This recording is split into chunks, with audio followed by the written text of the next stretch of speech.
며칠 전에 시내에 있는 대형 서점으로 좀 나가보았습니다. 유머 책들이 생각보다 많이 진열되어 있는 것을 보고 놀랐습니다. 아마 사람들이 그런 책을 퍽 많이 찾나 봐요. 그 제목들도 또 그 속에 들어있는 그 문장들도 아주 사람들의 마음을 끌 수 있는 매력적인 글들이었습니다.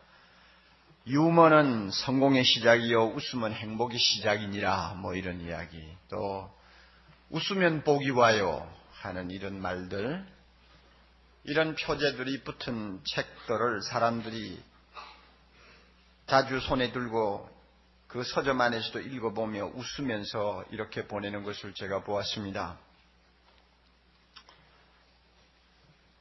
사회가 워낙 살기가 어려우니까 짓눌리고 쫓기고 답답하고 잘 안 풀리는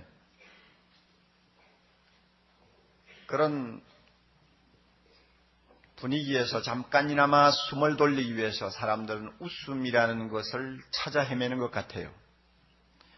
그리고 한번 크게 웃음으로써 그 마음에 있던 답답한 감정들을 다 쓸어내버릴 수 있다고 생각하는 것 같습니다. 이런 면에서 현대인들은 무거운 이야기를 좋아하지 않습니다. 더욱이 눈물이다, 애통이다 하는 말은 별로 귀담아 들으려고 하지를 않습니다. 일단 그 말 자체가 주는 어감이 마음에 큰 도움이 되지 않는다고 생각하기 때문입니다. 그럼에도 불구하고 예수님은 무엇이라고 말씀합니까? 애통하는 자는 복이 있다. 왜냐하면 저희가 위로를 받을 것이기 때문이다. 이렇게 말씀합니다. 성경에 많은 역설이 있습니다마는 아마 이 구절이야말로 기독교의 역설을 대변하는 가장 대표적인 성경 말씀이 아닌가, 저는 그렇게 생각을 합니다. 성경에 보면 눈물이라든지 슬픔이라는 것을 표현하는 용어가 한 9가지 됩니다. 그 가운데서 지금 예수님이 사용하신 이 애통하는 자 할 때 애통하다, 이 용어는 가장 그 강도가 높고 그 감정이 짙은 단어 중에 속한다고 합니다. 그러니까 상당히 어감이 강하다는 것이죠. 어느 정도 강하냐? 사랑하는 사람의 죽음을 앞에 놓고 가슴을 치며 통곡하는 사람의 애통, 그것을 이야기한다고 합니다. 창세기 37장에 보면 늙은 야곱이 통곡하는 모습이 나옵니다. 12아들 가운데서 그가 가장 사랑하던 아들 요셉이 있었습니다마는 하루아침에 행방불명이 되어버렸습니다. 도무지 소식을 알 수가 없습니다. 죽은 것이 틀림없다고 생각했습니다. 그렇게 되자 이 늙은 아버지 야곱은 옷을 갈기갈기 찢고 허리에 굵은 배를 두르고 그리고는 땅을 치면서 식음을 전폐하고 날마다 통곡하는 모습을 우리가 보는데요. 이 통곡하는 모습이 바로 주님께서 말씀하신 애통하는 자는 복이 있나니 할 때 이 애통이라는 단어입니다.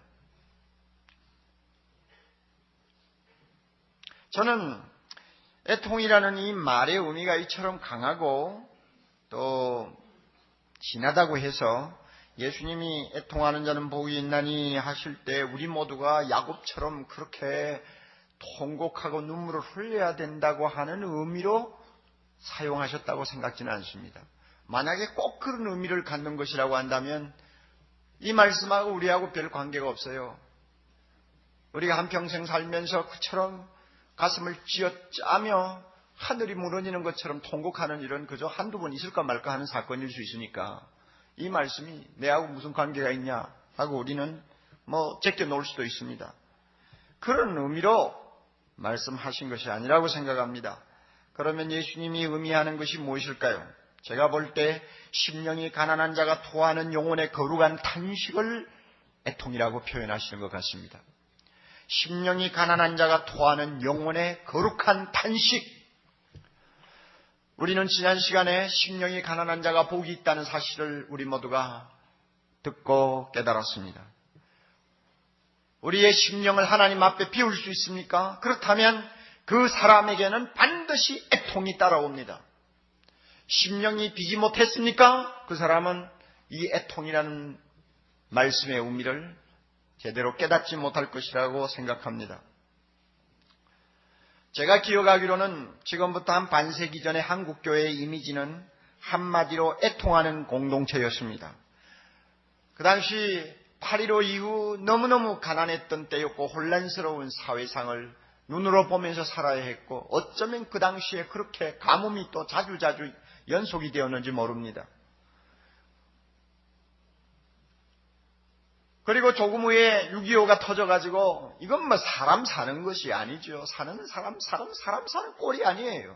여러분 우리가 지금 요즘 코소보니 동티모르니 하면서 참 어려움을 당하는 사람들을 가끔 텔레비로 봅니다만은 그 당시에 그 꼴하고도 아니요. 그 당시에 우리의 모습은 지금 당하는 그들보다 더 처참했습니다. 게다가 전부 다 하얀 옷을 입어놓으니까 오죽이 더 표가 납니까? 그런 형국의 길을 걸으면서 교회에 모이는 우리 선조들은 눈만 감았다면 울었어요. 자기 죄를 놓고 통곡하고 예수 안 믿는 식구들을 위해서 통곡하고 나라의 죄를 짊어지고 하나님 앞에 눈물을 뿌리며 기도했습니다. 눈이 붓도록 울었어요. 마룻바닥에 눈물 자국이 여기저기에 아예 너무 진하게 박혀서 걸레를 닦아도 닦이지 아니할 정도로 그들은 눈물을 흘리면서 살았어요. 이렇게 눈물을 흘리니까 하나님께서 그들에게 주신 위로가 또 굉장했습니다. 울어보지 아니한 사람은 도무지 맛을 볼 수 없는 하나님의 특별한 위로가 그들에게 있었어요. 그러니까 그 재미로 또 더 울었는지도 몰라요. 그 당시의 모습이었어요. 저는 어린아이였습니다마는 옆에서 보고 또 보았습니다. 물론 여러분 우는 것이 기독교의 본질의 전부가 아닙니다.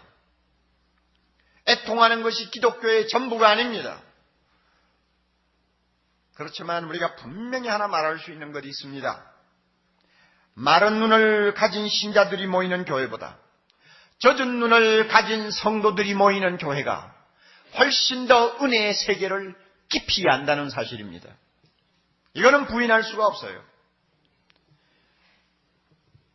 그때 교회에 비해서 오늘의 교회는 어떻습니까? 애통하는 눈물을 보기가 어렵습니다. 눈물이 메말라버린 것 같아요. 웃음이 복음으로 들리고 눈물은 비복음으로 들리는 것 같은 분위기입니다. 어느 신문 광고에 보니까 유머 설교 세미나라고 하는 세미나를 선전하는 것을 봤습니다. 사람들을 웃기면 분위기가 좋아진다는 것이죠. 설교를 듣는 사람도 기분 좋게 실컷 웃겨놓고 설교하면 잘 먹힌다는 것이죠.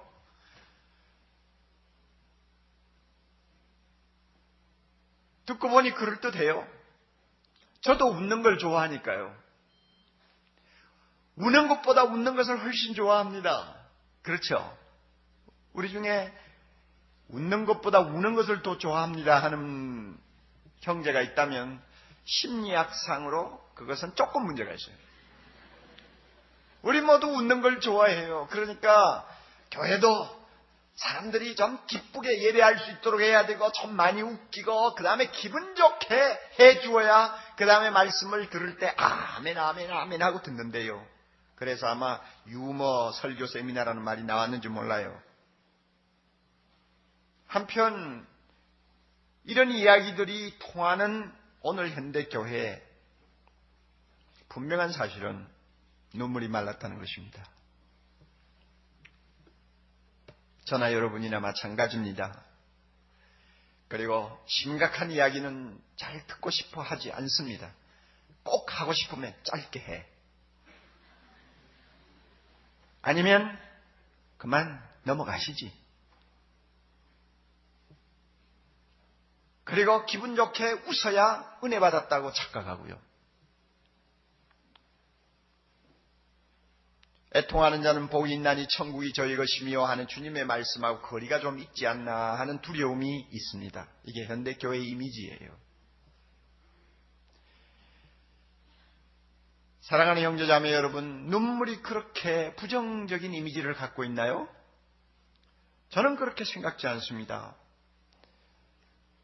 우리 모두가 짧은 인생을 살다가 갑니다마는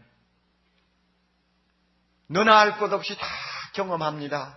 눈물이 소중하다는 것을. 눈물은 그 자체의 고유한 가치와 무게를 가지고 있습니다. 아무리 웃음이 우리에게 매력있고 또 우리를 기쁘게 하는 것이라 할지라도 웃음이 눈물을 대신할 수는 없습니다. 눈물의 고유한 영역이 있습니다. 만일 우는 것은 무조건 저주요, 슬픔은 무조건 부정해야 될 것이라는 것만으로 생각하는 사람이 있다면 그 사람의 인생은 중요한 하나가 빠져버린다는 사실을 기억해야 합니다. 아랍 속담에 이런 말이 있습니다. 햇빛만 쏟아지는 곳은 사막이 된다. 거기는 눈을 들고 사방을 보면 다 사막 아니요. 비가 없는 곳이니까. 그러니까 아마 이런 속담이 생겼나 봐요. 모든 햇살은 사막을 만든다. 인생에 있어서도 진리입니다. 비가 와야 돼요. 비가 쏟아져야 돼요. 검은 구름이 하늘을 덮고 비가 쏟아질 때 거기에 생명의 환희가 일어납니다. 인생도 마찬가지죠. 눈물이 없는 곳은, 눈물이 없는 인생은 사막이에요.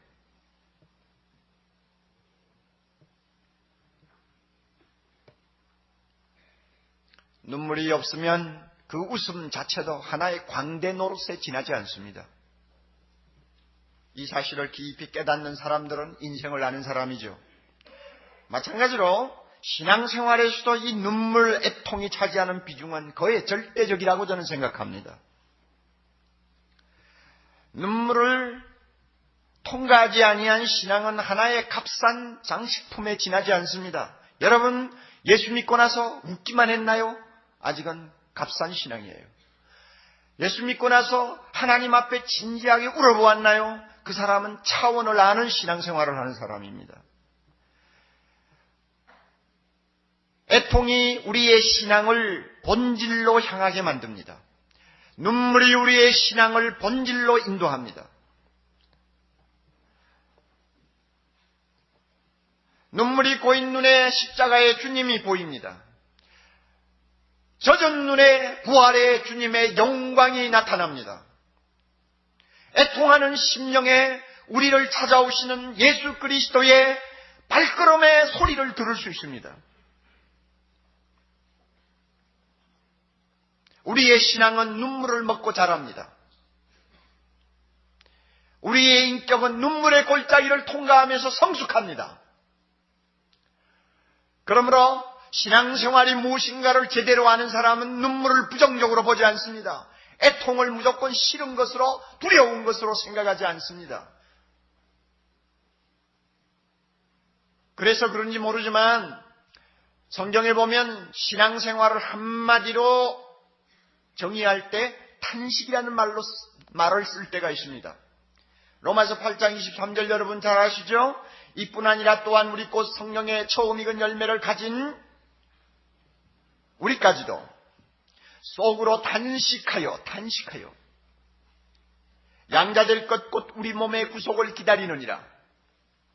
쉽게 풀면 이런 말씀이죠. 우리 예수 믿고 하나님의 자녀된 사람은 날마다 탄식하면서 기다리고 있다. 무엇을 기다리느냐?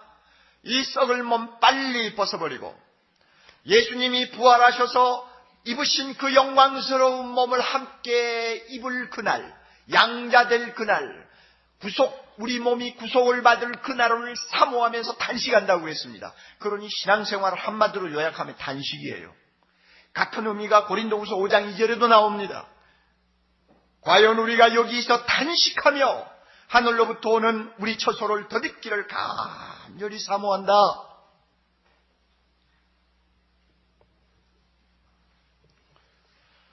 신앙생활에서 눈물이 얼마나 중요한가를 여러분이 꼭 깨달으시기를 바랍니다. 신앙생활의 밑바닥에는 눈물의 강이 흐르고 있다는 것을 여러분이 꼭 기억하십시오. 그거 모르고 신앙생활하면요, 그 신앙은 아주 천박한 신앙입니다. 이런 의미에서 예수님이 애통하는 자는 복이 있나니 천국이 저희 것이며 하는 말씀을 왜 하셨는가를 우리가 깊이 인식할 필요가 있습니다. 누가 애통하는 자입니까? 첫째로 자기 죄를 놓고 눈물을 흘리는 자가 애통하는 자입니다. 우리 모두는 예수 믿고 죄 용서함을 받았습니다. 할렐루야. 그러나 우리가 꼭 기억해야 될 것은, 이것은 어디까지나 선언적인 의미를 갖습니다. 하나님이 우리 보고 죄 없다 하시는 것이지 우리가 죄가 없는 게 아니에요. 바로 이 점이 중요한 것입니다. 하나님이 우리를 사랑하시고 예수 그리스도의 십자가의 공로를 보시고 무조건 우리를 죄 없다고 선언하시는 것이지, 실제로 나에게 죄가 없어졌느냐? 물론 거룩해지고 있죠. 그렇지만은 죄로부터 완전히 자유함을 받은 무균실에 들어간 사람들처럼 죄로부터 완전히 차단된 존재가 아니에요. 우리는 여전히 죄의 작업장이라고 하는 이 부패한 몸을 입고 있습니다. 그러므로 하루 10번, 100번도 죄를 지을 수 있는 가능성을 갖고 있어요. 또한 우리 모두는 죄의 유혹이 쉴 틈이 없는 장망성 이 세상에 살고 있습니다. 따라서 누구든지 신앙생활하면서 나는 성령 충만 받아서 나는 하나님의 말씀대로 사는 사람이야, 그러므로 난 죄 없어, 회개할 것도 없어, 왜 자꾸 질질 짜냐? 사죄의 확신이 없으니까 그렇게 질질 짜지. 주님이 너 죄를 다 용서하셨어. 웃어? 만약에 이렇게 한다면 그 사람은 사도 요한이 말한 것처럼 거짓말하는 사람입니다. 사도 요한이 분명히 이런 말을 했어요. 만일 우리가 죄 없다 하면 스스로 속이고 또 진리가 우리 속에 있지 아니할 것이요, 그래서 거짓말쟁이라고 말입니다. 이런 이유로 우리 모두는 울어야 될 이유가 충분히 있습니다.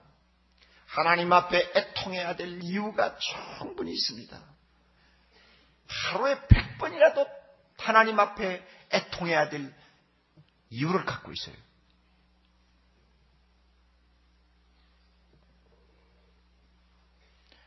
우리는 구원받기 위해서 애통하는 사람 아닙니다.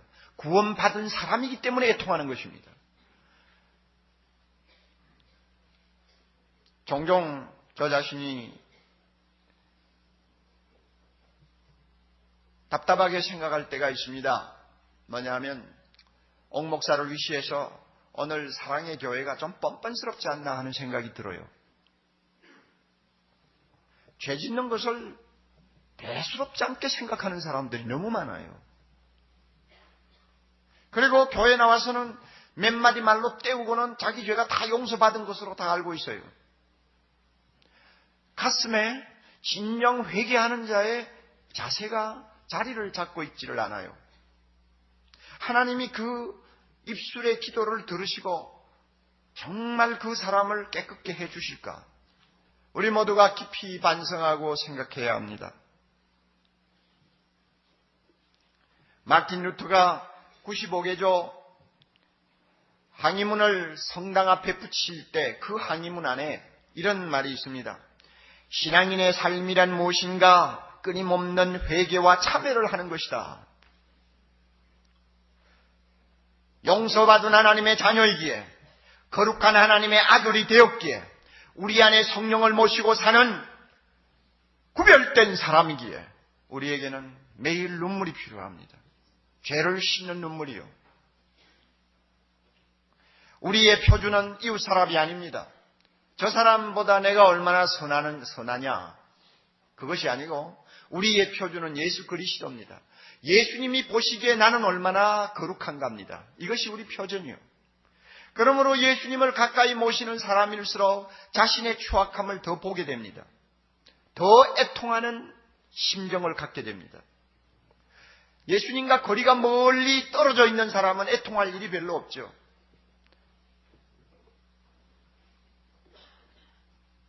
사랑하는 형제자매 여러분, 구원의 확신이 없어서 우리가 애통하는 것이 아닙니다. 항상 기뻐하라는 말씀을 몰라서 우리가 애통하는 것이 아닙니다. 예수님의 거룩하신 임재를 가까이에서 느끼기 때문에 애통하는 것이고 눈물을 흘리는 것입니다.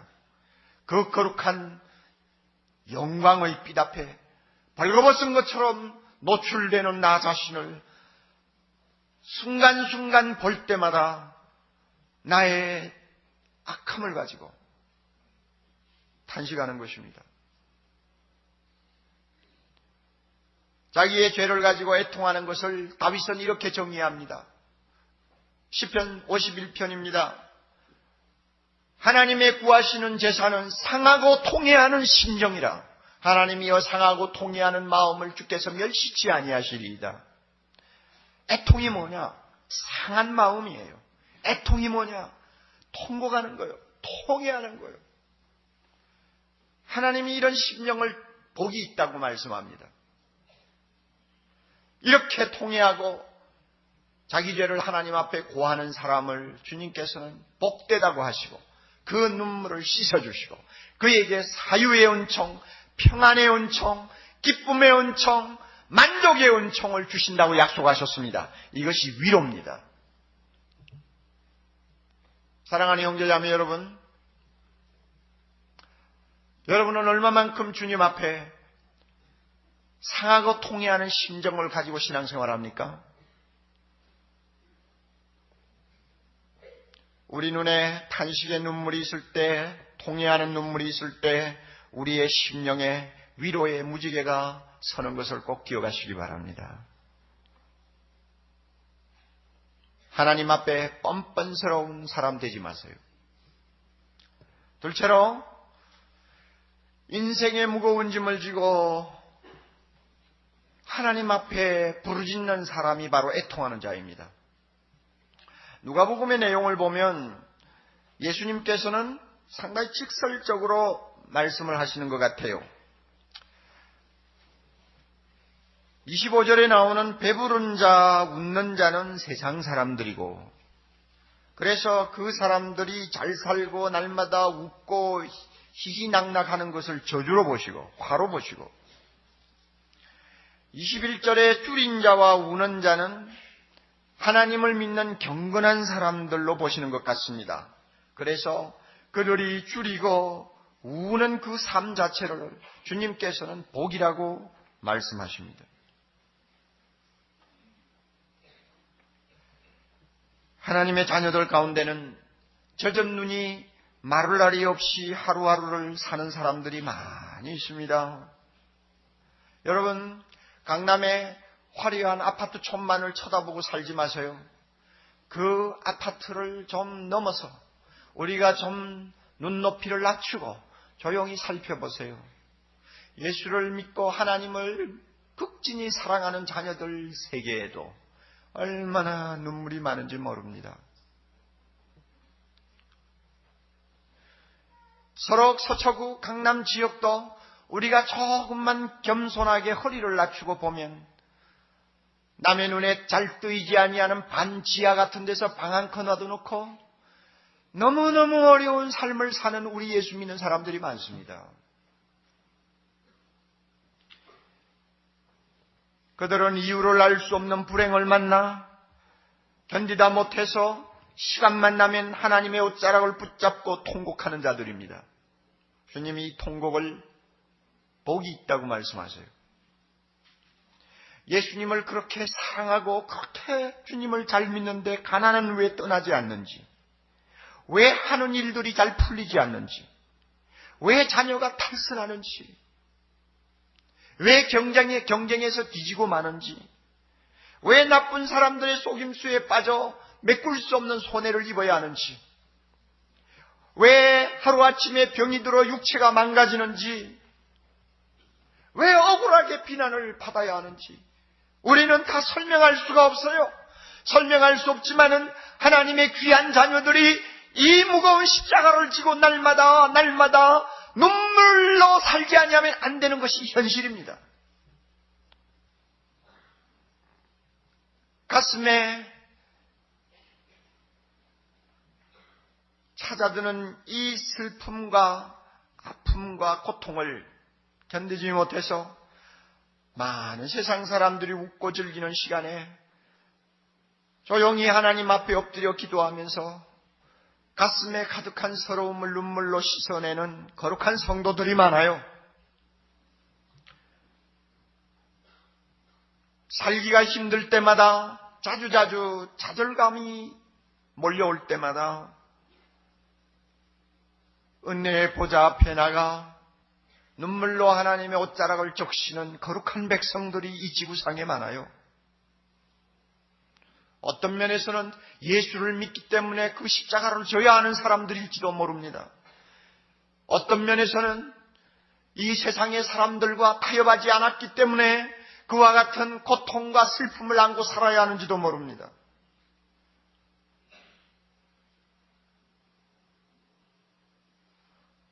사람들이 볼 때는 많은 불행스러운 일들을 안고 눈물을 흘리는 사람은 꼭 저주받은 사람 같습니다. 그러나 주님이 말씀합니다. 애통하는 자는 복이 있나니 저희가 위로를 받을 것이며 나의 슬픔, 나의 고통 주님 앞에 들고 나가서 눈물로 주의 옷자락을 적시며 주님 앞에 기도하는 사람, 주님이 말씀합니다. 너 애통하는 거 복이 있느니라. 아멘. 그래서 하나님이 히스기야에게 말씀하신 것처럼 이사야 38장 5절 내가 내 기도를 들었노라. 내가 내 눈물을 보았노라. 우리 하나님께서 그렇게 말씀하시는 줄 믿습니다. 그러므로 지금 당장 내 눈앞에 앓던 사람이 벌떡벌떡 일어나지 아니하며 지금 당장 내 눈앞에 가난이 물러가지 아니하며 지금 당장 내 눈앞에 내가 원하던 일들이 이루어지지 않는다 할지라도 주님은 말씀합니다. 너의 애통이 복이 있느니라. 내가 내 눈물을 보았다. 내가 내 기도를 들었다. 우리의 눈물을 아시는 주 하나님이 오늘도 살아계시면 그 자체가 우리에게 위로요. 그 자체가 우리에게 소망이요. 그 자체가 우리에게 행복이라는 것을 우리는 고백할 수 있어야 합니다. 반드시 우리 하나님 그의 자녀들의 눈에 눈물을 씻겨주시는 날이 올 것이기 때문입니다. 애통하는 자는 복이 있습니다. 여러분이 어떤 이유로 하나님 앞에 와서 엎드려 울지라도 그 울음을 저주로 생각하지 마십시오. 그 울음을 복이 없는 사람으로 해석하지 마십시오. 주님이 말씀하셨습니다. 애통하는 자는 복이 있나니 저희가 위로를 받을 것이라고요. 세 번째로 누가 애통하는 자냐? 세상 죄를 짊어지고 애통하는 사람, 눈물을 흘리는 사람들을 가리킵니다. 우리 예수님이 십자가를 지시기 며칠 전 예루살렘 성이 환히 내려다 보이는 감람산에 앉으셨습니다. 한참 성을 내려다보시던 주님의 눈에 굵은 눈물이 흐르기 시작했습니다. 성경에 예수님이 몇 번 우셨다고 나왔습니다. 그러나 예루살렘 성을 바라보시면서 우시는 주님의 눈물은 정말 통한이 가득한 눈물이었습니다. 예루살렘은 하나님의 아들이 오셨는데도 영접하지 아니한 어두움의 권세가 뒤덮고 있는 악한 성이었습니다.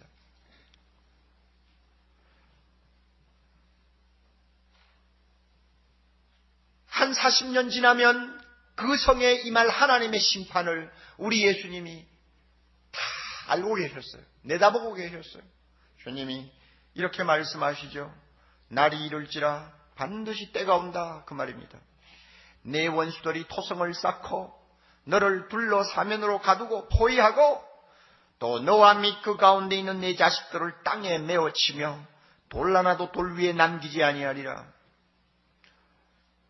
역사적인 기록을 보면 주 70년에 있었던 로마 티토 황제의 예루살렘 포위와 함락은 정말로 비참했습니다.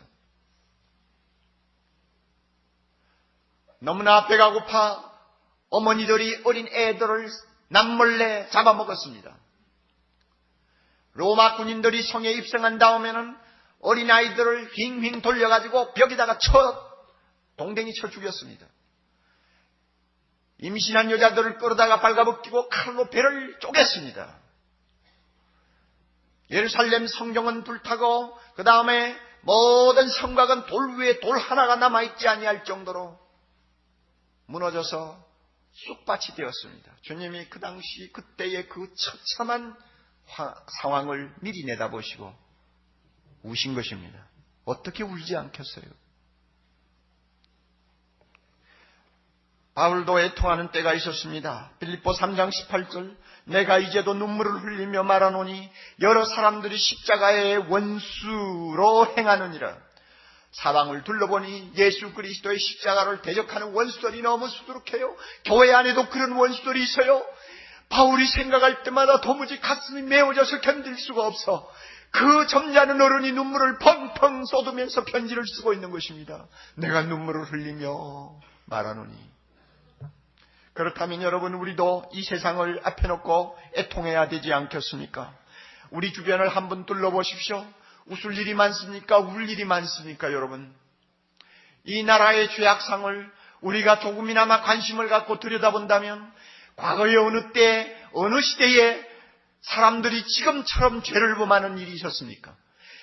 과거의 어느 사회가 지금처럼 이렇게 악하고 더럽고 음란할 수 있었습니까?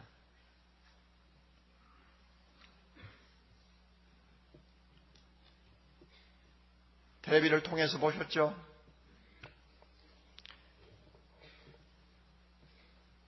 우리나라 중고등부 학생들 중에서 90%가 포르노를 접촉한다고요. 인터넷을 통해서 하여튼 어떤 방법으로 음란물을 접촉하는 것입니다. 심지어 교실에서 선생님이 잠깐 자리를 비우면 애들이 그거 열어놓고 서로 쳐다보면서 킬킬거리고 재미가 있어가지고 애들이 정신을 잃는데요. 그리고 그 90% 안에도 4%는 벌써 원조교제를 통해서 성적으로 아주 절망적인 범죄 행위를 하고 있다고 보도가 나왔습니다. 여러분, 저는 그저 중고등부 아이들 한 30-40%가 아마 인터넷을 통해서 그런 것을 보지 않을까 이렇게 생각했는데 90%라고 그래요. 그러면 어느 중고등학교나 가보면 한 30%는 예수 믿는 아이들입니다. 우리 예수 믿는 귀한 아들, 딸들이 다 함께 지금 동조하고 있다는 수치적인 결과가 나옵니다. 여러분, 어떻게 애통하지 않겠습니까?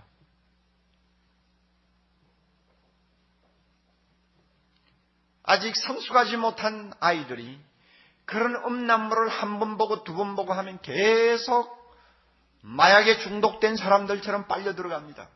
그러면 자기도 모르게 인격이 파괴가 돼요. 그 영혼이 완전히 사탄의 노예가 됩니다.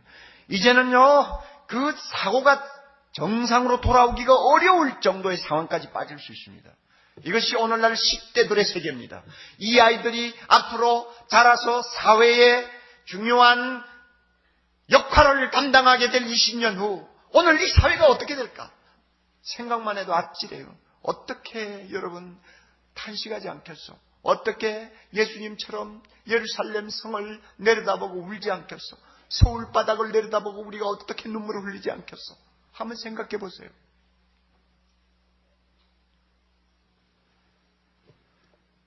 어쩌면 그렇게 겉으로 보기에 상냥하고 잘생기고 컴퓨터 잘 만지고 똑똑한 20대 청년이 8개월 사이에 2명을 강간하고 3명의 여성을 죽이고 동생을 이불 밑에 처박아 놓고 언니를 강간해서 죽이고 어떻게 그런 악마 같은 짓을 할 수 있습니까? 그것도 더 놀라운 것은 그 사람의 어머니가 지금 교회에서 사역하고 있는 여전도사라니까.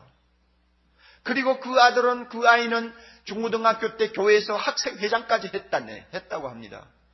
여러분, 오늘 현실이 이렇습니다. 어떻게 통곡하지 않겠어?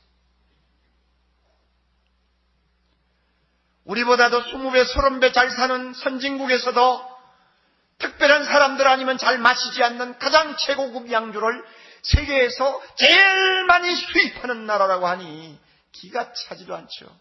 모두가요, 눈을 보면 광기가 서렸어요. 미쳤어요. 정신이 돌았어요, 다들. 이런 나라를 앞에 놓고 우리가 어떻게 통하지 않겠습니까? 웃을 일이 많습니까? 울 일이 많습니까? 우리 모두는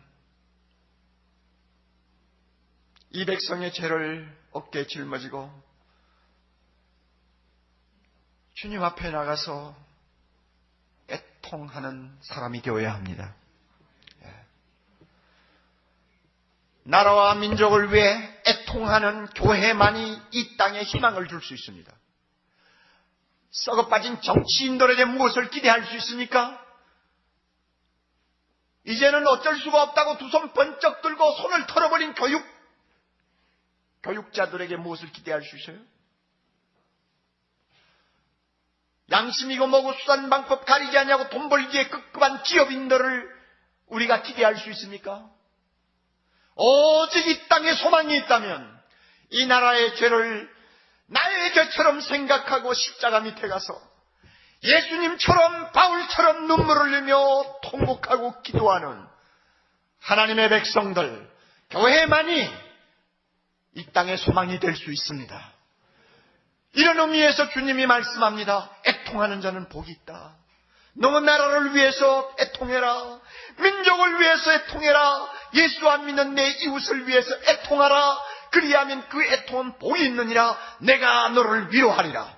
반드시 너의 애통이 헛되지 않도록 해주마. 주님이 약속하셨어요. 오늘 이 땅의 문제는 예수 믿는 사람들이 너무너무 울지 않는다는 것입니다. 눈물이 말랐다는 것입니다. 너무 뻔뻔스럽다는 것입니다. 그러기에 주님이 주시려고 하는 많은 위로의 축복들을 우리가 놓치고 있어요. 사랑하는 형제자매 여러분, 애통하는 자는 복이 있나니 저희가 위로를 받을 것이며 하는 말씀을 우리 마음속 깊이 새기고 내 죄를 놓고도 애통할 줄 아는 사람, 인생의 무거운 짐을 지고도 주님 앞에 가서 눈물 뿌리며 기도할 줄 아는 사람, 나의 민족의 죄를 짊어지고 예수 안 믿는 이웃의 영혼을 위해서 눈물을 흘리며 기도할 줄 아는 사람이 될 때에 우리가 놀라운 은혜를 받아 누릴 수 있을 뿐만 아니라 우리 가정이 살고 이 나라가 살 수 있다는 사실을 꼭 명심하시기를 바랍니다. 오늘 주님이 우리에게 이 메시지를 주시는 것입니다. 다 같이 일어나십시오. 여러분, 저하고 오늘 기도 좀 합시다. 하나님 아버지, 우리 이 시간에 통합니다. 이 시간 우리 하나님 앞에 눈물로 기도합니다. 주여, 마음을 비우고 거룩한 탄식을 주님께 올려드리기를 원합니다. 하나님, 우리의 죄를 다시 한번 회개합니다. 용서해 주시기를 원합니다. 아버지여, 이 젊은이들이 주님 남모르게 범하는 죄들이 싸우면 사하여 주시기를 원합니다. 오 하나님, 사랑의 교회 젊은이들, 사랑의 교회 청소년들의 죄를 용서하여 주시고 이들에게 눈물을 회복시켜 주셔서 우리 하나님 앞에 나가 기도할 때에 주님이 그 심령을 깨끗이 씻어주시는 위로와 축복을 누리도록 해주시기를 원합니다. 주여, 우리 교회 하나님 아버지여, 인생의 무거운 짐을 지고 날마다 주님 앞에 나가 눈물로 부르짖는 거룩한 성도들을 기억하여 주옵소서. 주님만이 위로할 수 있습니다. 주님만이 그들을 하나님이여 축복하실 수 있습니다. 도와주시옵소서. 주여, 이 사회의 죄악을 주님 앞에 하나님 아뢰입니다. 이 땅에 이 국가의 허물과 죄를 우리가 짊어지고 우리 하나님 앞에 통회하기를 원합니다. 예수님이 우신 것처럼 우리도 울기를 원하며 바울이 눈물을 흘린 것처럼 우리도 눈물을 흘리기를 원합니다. 하나님 아버지, 이 자리에 서서 주님 앞에 두 손 들고 있는 귀한 아들 딸들 눈물을 주시옵소서. 이 눈물이 이 나라를 살릴 수 있습니다. 이 눈물이 이 나라에 소망을 줄 수 있습니다. 이 눈물이 이 땅을 치유할 수 있습니다. 주여, 거룩한 눈물을 이들에게 회복시켜 주시옵소서. 예수님 이름으로 기도드리옵나이다. 아멘.